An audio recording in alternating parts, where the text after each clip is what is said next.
The moment she rolled up her sleeve, the room went quiet. Not because of fear, not because of respect, but because the tattoo on her forearm made the others laugh. It was a small, faded emblem, barely visible now under the fluorescent lights of the base medical center. A black falcon with its wings tucked tight.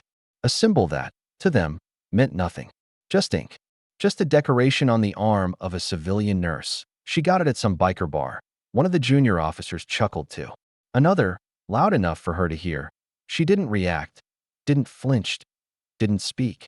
Her name was Harper Quinn. No rank, no uniform, just scrubs and worn sneakers. She'd been assigned to the recovery wing, patching up soldiers who barely looked her in the eye. To them, she was just another contract medic, temporary, invisible, but Harper moved like someone who had seen things and survived them. Her hands didn't shake, her eyes didn't dart. She stood in silence, treating the wounded with the calm of someone who'd once been in the fire. Not just beside it. One afternoon, a young soldier was wheeled in, face pale, shirt soaked in blood. An accident on the range. Panic erupted as medics scrambled, shouting orders. Harper didn't raise her voice once.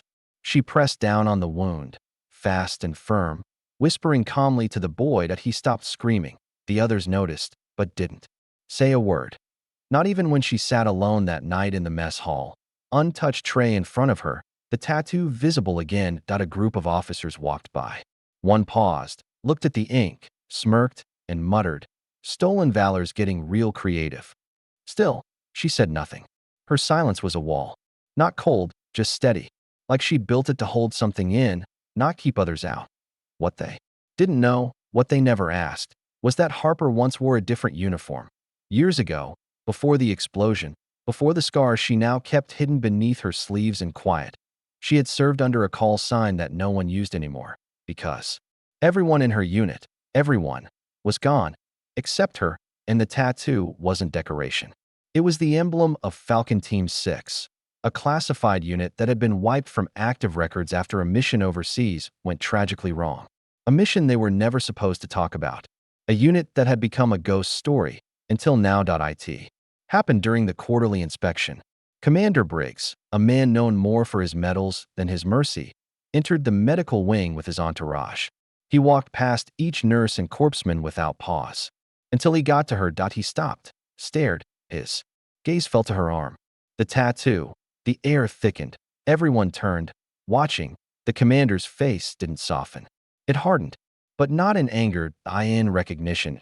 He took a step forward, gently reached out, and touched 2 fingers to the ink.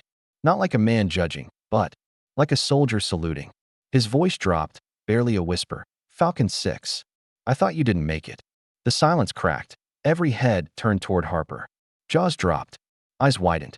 No one moved. Harper looked at the commander. Her voice, when it came, was low and steady. "I did." They didn't. No one laughed after that. Word spread like wildfire. The woman they'd mocked, ignored, dismissed, had been part of something none of them could even speak of. A survivor of a mission they'd only heard rumors about.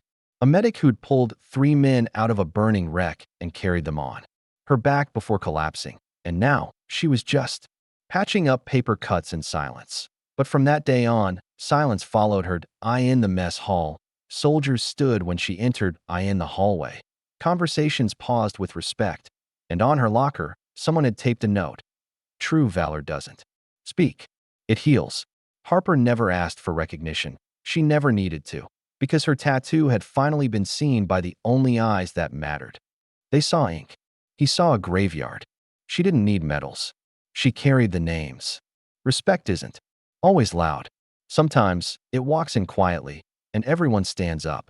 In a world where people shout to prove their worth, sometimes the bravest thing is to stay silent until truth finds you. Where are you watching from? Let us know in the comments. And if this story moved you, subscribe for more stories that honor the silent heroes among us. Their battles aren't always visible, but they're never forgotten.